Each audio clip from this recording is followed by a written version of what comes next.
ነገና ትናንትና የሚባል የለም። ህይወት የሚቀየረው በምርጫ ነው። በእንግሊሽ ምን ይሉታል መሰለህ? ኳንተም ሊፒንግ ይሉታል። አሁን ልብ ብላችሁ እንድትሰሙኝ ይፈልጋለሁ። ኳንተም ሊፒንግ ማለት ትናንትናና ነገ የሚባል ነገር የለም። ሁሌም አሁን ነው።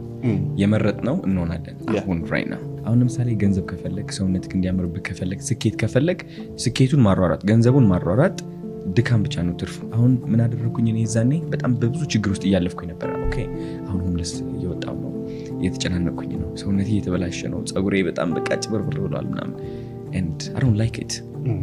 okay so what? አሁን ምንድነው የሚመጣው? እመርጣለሁ። አሁን ስናገረው ቀላል ይመስል ይችላል፣ ግን በስንት ስቃይ ነው የሐሳብ የመጣልኝ። ገባህ? በቃ ለፍቼ ሞክሬ በዚህ በዛሽ። ታዲያ ምንድን ነው ፕሮሰሱ? ግን እንዴት ነበር? በጣም የሚያስጠላ በቃ like so painful። ገባህ? because እለፋለሁ እኮ በቃ እሞክራለሁ፣ ግን አይሰራልኝም ምንም ነገር። ገባህ? ምንም አይሰራልኝም። በቃ ገንዘብ በቃ ለማምጣት እሞክራለሁ፣ ያመልጠኛል ገንዘብ። like ከኔ እንደሚሮጥ ነው የሚሰማኝ። ከዛ ግን እቺ ኳንተም ሊፕ ያልኩት ነገና ትናንትና የሚባል ነገር የለም ያልኩት ሁሉም በምርጫ ነው። ኦኬ ስትመርጥ ምንድነው የሚያጋጥምህ መሰለህ? ወደ ሌላ ዓለም ነው የምትሄደው። ኦኬ ብዙ ዓለሞች አለ ይላል ኳንተም ሊፕ ማለት። አሁን አንተ አብርሃም አለ፣ ከዚህ አንድ ረዳት አብርሃም አለ፣ ጽዳት አብርሃም አለ፣ ሪል ስቴት ካምፓኒ ያለው አብርሃም አለ፣ ፖድካስተር፣ የተለያዩ አብርሃሞች አሉ። ወደዛ አብርሃም ለመሻገር መልፋት መጣር ሳይሆን የሚገባ አንደኝ መምረጥ፣ ከዛ ወደፊት መሄድ ነው። ገባህ አይደለ? ሶ አዶናይን መረጥኩት። አዶናይ ስታይሉ ምን ይመስላል? አነጋገሩ ምን ይመስላል? ኮንፊደንሱ ምን ይመስላል? ከካሜራ ሲቀርብ ስንት ሰዎች ይመለከቱታል? ዲዛይን አደረኩት፣ ሙሉ ጻፍኩት፣ መጽሐፌ ላይ ነው መልክ ሲሪየስ ሆኜ። ከዛ በኋላ ኦኬ መርጫለሁ። ላይክ የህይወትህን ታሪክ ነው የምትፈልገውን ስክሪፕት ነው የጻፍከው ማለት ነው። ስክሪፕት ጻፍ እንደ ሙቪ ዳይሬክተር። ሁላችንም የህይወታችን ዳይሬክተር ነው ባይባል። ያ ሶ መጀመሪያ የወሰድከው አክሽን ሳብ ነበር? መጀመሪያ የወሰድኩት አክሽን እንደዚህኛው አዶናይ አክት ማድረግ አክት አዚፍ ማለት ነው። በቃ አዶናይ ኦኬ 1 ሚሊዮን ሰዎች ይከተሉታል። አሁን በስነ ስርዓት በቃ ማት ቢዝነስ ክላይንቶች አሉት፣ ማት ብር የሚከፍሉት በዶላሮች። ሀርዋይ አክላክታ እንዴት ነው የምናገረው? በኩራት እንደዛ። ገባ? ለካስ ያስተዋልኩት ነገር ምንድነው?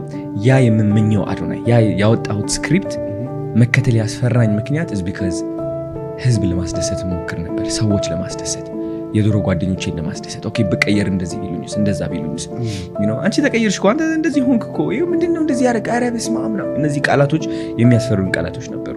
ገባህ? I said you know what ገደሊቁ እነሱ ገደሊቁ። እኔ በማንነቴ መኖር በሚገባኝ ህይወት የማይቀበሉኝ ሰዎች ካሉ ገደሊቁ I don't care and then በሙሉ bravery በድፍረት ማለት ነው ስቴፕ አደረኩኝ ወደ አዲሱ ማንነቴ።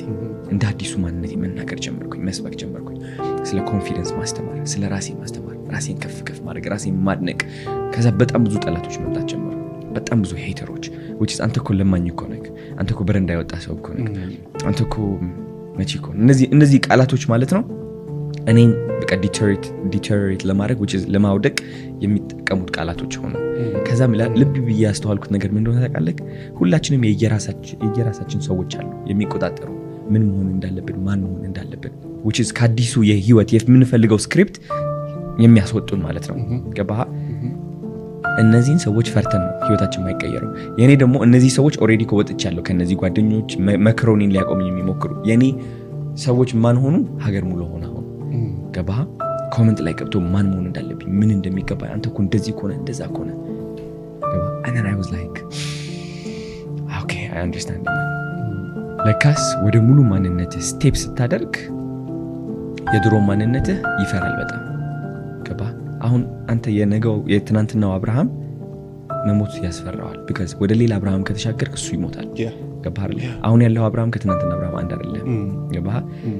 ከትናንትናው አብርሃም አንድ እንደሆንክ የሚያሳምንክ የትናንትናው አብርሃም ነው። መሞት አይፈልግም፣ የራሱ ህይወት አለው። ከዛ አንተ አብርሃም የነገ አብርሃምን ለመስራት ሞክረህ ወደሱ ስትሻገር የትናንትናው አብርሃም ምንድነው የሚያደርገው መሰለህ? ዓለምህ ላይ አንተን የሚያወዳድቁ ሰዎች ያመጣብሃል because your thought create your reality ነው የሚለው። የምትፈራውን ፍርሃት ተጠቅሞ ማለት ነው እነዛ ሰዎች ብቅ ያደርግብሻል። ኮሜንት ላይ ይመጡልሃል፣ ይሰድቡሃል፣ ምናምን ሊመልስህ እኮ ነው ወደሱ because ይሞታል፣ ሊሞት ቀርበዋል። ገባ? ስድቡ አትችለውም አንተ። ከዛ ስቃይ ይበዛብሃል። ኧረ በስመ አብ ወወልድ ወመንፈስ ቅዱስ። ስቃዩ እየተሰማ ያለው እሱ ነው፣ አንተ አይደለህም። ገባ?